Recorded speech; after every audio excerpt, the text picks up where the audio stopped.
Hello, I am Amber Oraya, and in this video I will discuss some financial positions of Great Basin College in Elko, Nevada, and provide some budgeting strategy ideas. Great Basin College is an undergraduate college that provides post-secondary education to rural Nevada. They have smaller class sizes. They offer certificates of achievement, associate degrees, and bachelor degrees. It is an undergraduate college, and the organizational model of an undergraduate college lends to the reluctance to discuss money oftentimes. According to Lombardi, who is the author of How Universities Work, and I will reference him quite often throughout this video, he explains how undergraduate colleges normally charge all students the same tuition, no matter the cost of the different programs or courses they take. Money isn't distributed to what individual departments earn, but more so to the academic design of the curriculum. And I will come back to that idea later on in this video. Great Basin College has approximately 3,800 students enrolled online and at the different centers and campuses across Nevada. Their main campus is in Elko, Nevada, which is in the northeastern corner of Nevada. We're about 4 hours from Reno, 3.5 hours from Salt Lake City, and 7 hours from Las Vegas. We have branch campuses in Ely, Pahrump, Winnemucca, and Battle Mountain, as well as 20 satellite centers. Nearly everything a university does depends on resources, and according to Ascari, who I will also mention throughout this presentation, it's the job of the administration to find and allocate the unrestricted funds needed to do the job. The mission of the Great Basin College Foundation is to cultivate, steward, and manage resources from the communities for the benefit of the students and programs of Great Basin College. They achieve this primarily through donor cultivation and stewardship, management of fiscal resources, and promotion of the college's programs throughout the region. The foundation receives donations from the private sector and disperses scholarships and other support directly to Great Basin College. Because colleges and universities are not-for-profit organizations, they do not report their profit. Rather, they must report on how they used their money that came from each identifiable source. And they do this through having several different funds, which we will take a look at next. These are some of the different funds that come from Great Basin College and that are managed through them. So they have an operating fund, operating reserve, board designated, temporary holding, campus fundraising, alumni, arts and cultural events, program support, Ely campus, Elko campus, Griswold building, Lovelock campus, Pahrump campus, nursing scholarships, criminal justice,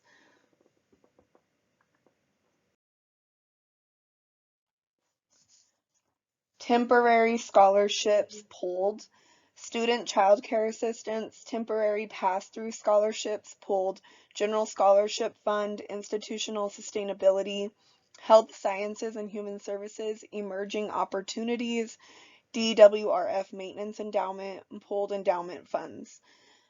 These were just some of the funds mentioned in minutes from a meeting in 2018, so there are probably more than this.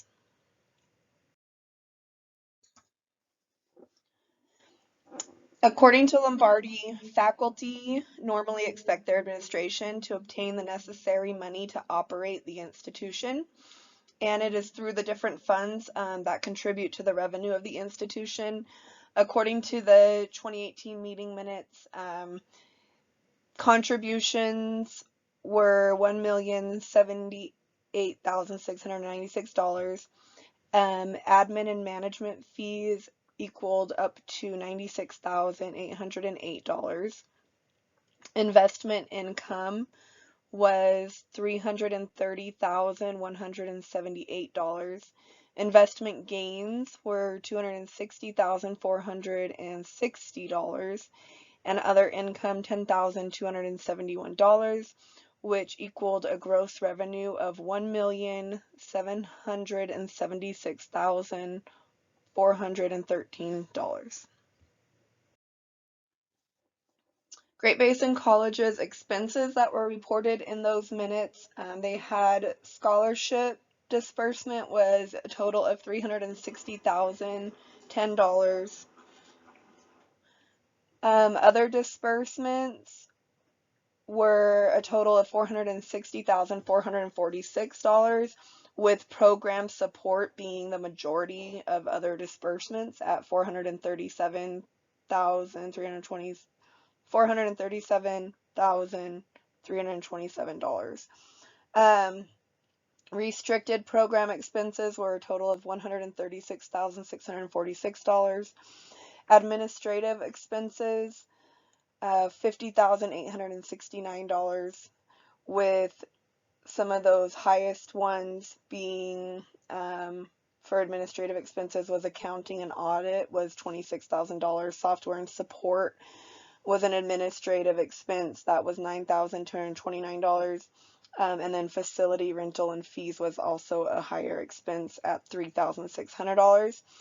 Payroll, I'm unsure what exactly this is. I could not find how much they actually spend. Obviously, payroll is not what they pay that's not what they pay their faculty, and I could not find a total on that. But in the minutes, it said that $69,243 was spent on payroll. So their total operating expenses for the fiscal year 2018 was $1,077,214. And if you remember back from the previous page, which was their revenue, their gross revenue was $1,776,413. So that left them with a net income of $699,199. Although I was not able to find how much government aid is provided to Great Basin College, GBC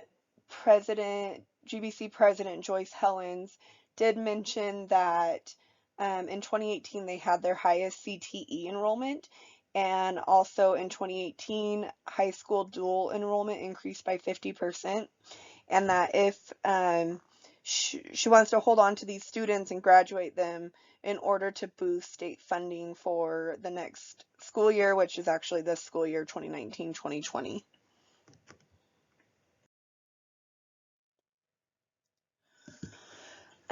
Great Basin College lists their grants in their gift summary report, and so this was some of the stuff that was reported in that report.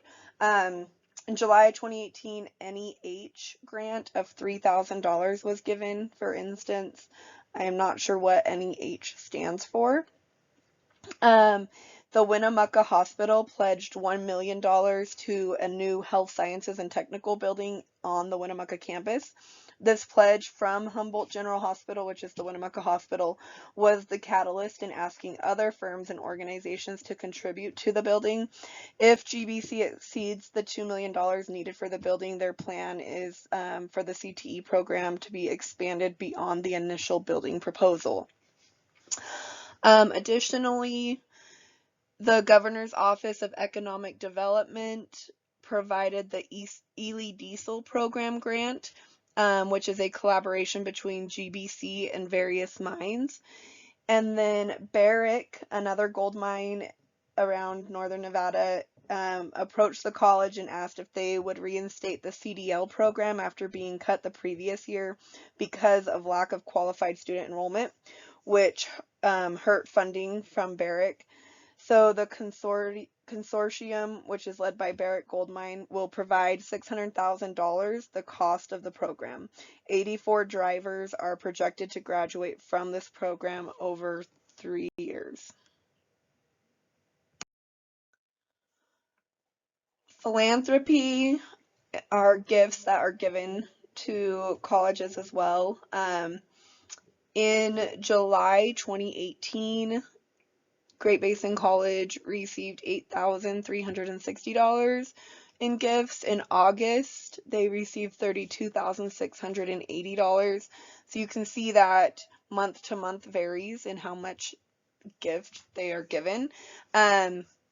The fiscal year to date, which was November 1st, 2018, they had received $148,390 in gifts.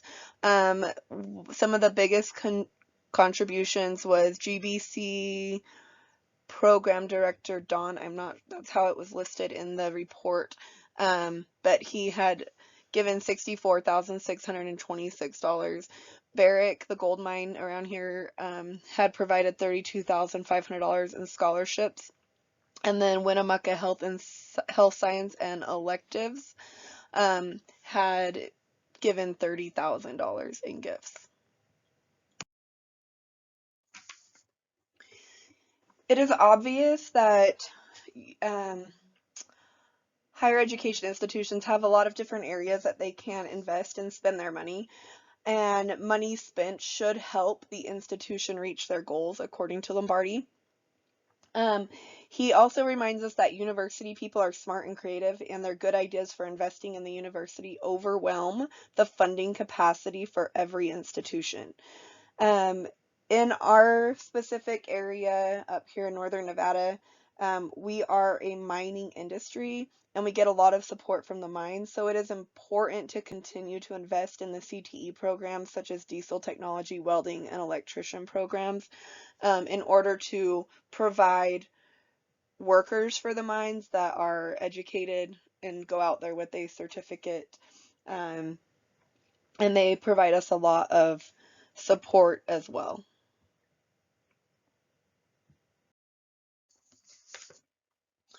More on the prioritization of investments, it would be a good place to mention that as of October 2018, GBC's total assets were calculated to be $9,778,215. Some of their investments that they were currently working on at the time were most about getting qualified students, so increasing enrollment, but also keeping students qualified. And transfer programs is one way for them to do that. So not only is it important to have collaboration with the local high schools to seamlessly recruit and help students transfer into Great Basin College after high school, but President Joyce Helens also discussed collaboration efforts with UNR to ensure a seamless pathway for students to transfer when they're done at GBC. There was also an investment in GBC Boot Camp for Veterans, which is a program that provides 15 credits for free in 1 year for people actively serving in any part of the military. And then also making sure that qualified incoming students is important, so that way we have quality graduates, not only for entering the workforce in our communities, but also transferring to other colleges.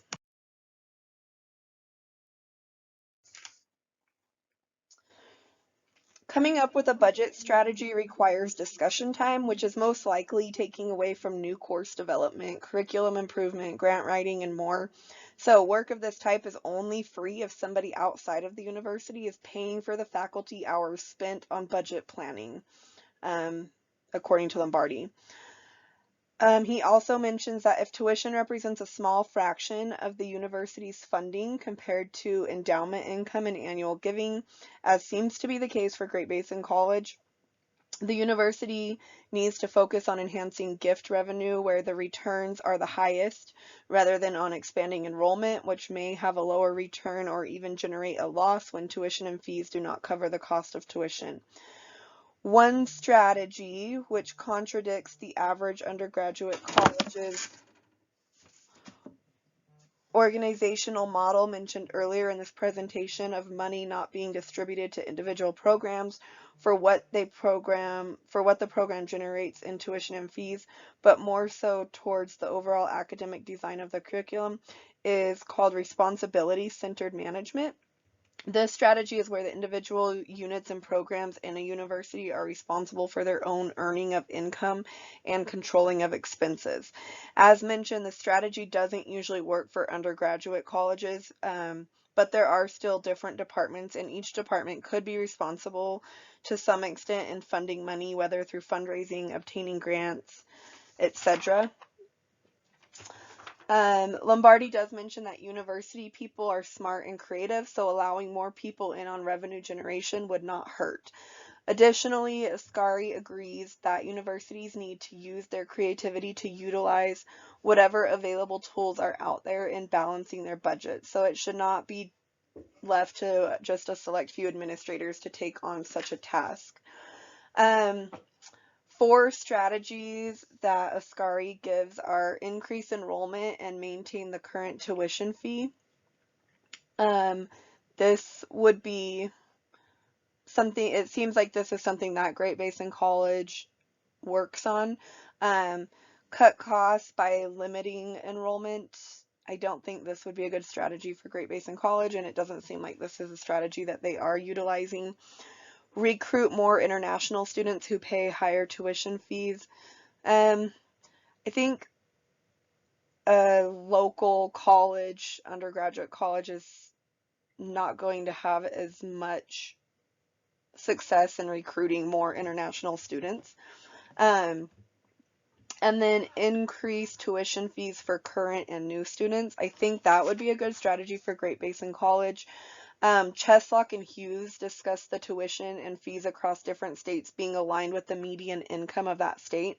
And since GBC is centered in northern Nevada, particularly Elko, where the median family income is higher than most parts of the nation because of the mining industry, GBC could raise the tuition costs, as their tuition is cheaper than many other undergraduate colleges throughout the United States and even the more closer surrounding areas and states. So I think they could get away with increasing tuition a little bit and possibly even having programs for the lower income families in our area, but many families could probably afford higher tuition. Fundraising can sort of go along with the responsibility-centered management strategy that was mentioned on the previous page, where programs and departments are responsible for their own funding and expenses. Such as some of the fundraisers that Great Basin College does or plans to do. Winnemucca Health and Science Technology Building is looking into an event at the moment. They didn't have one planned yet. The annual foundation event is a dinner dance done in Elko. It's a ball, formal. People pay, I think it's $50 a ticket to come have dinner and dance and have entertainment for the evening. And then GBC is also planning a center-wide golf tournament.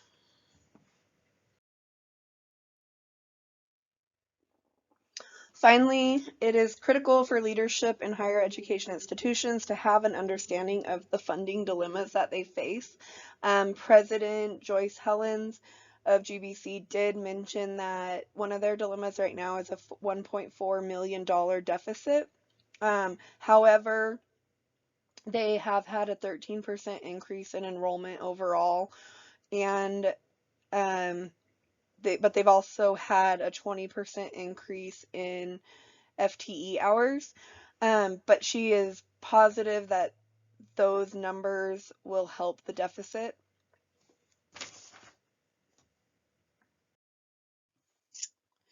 In conclusion, Great Basin College, as with all colleges or most colleges, is a nonprofit organization. So they have to be able to report on where their funds are being spent, and so in order to do that, they have a ton of different funds set up, and they have to show the money that's coming in and the money that's going out, and it has to be used. Great Basin College is very community based, and because of that, they do receive a lot of philanthropy, gifts, grants, stuff like that. Um, they have to think about the leadership of colleges must think about prioritizing their investments um, in order to meet the goals of the college. And currently, it seems that they're investing in programs to recruit students and to graduate quality students. And they have to think about different strategies and ways to do this. And currently, um, a good strategy to help with the budget would be to increase tuition a bit for this area since we are a well-to-do area and GBC's tuition is lower than average.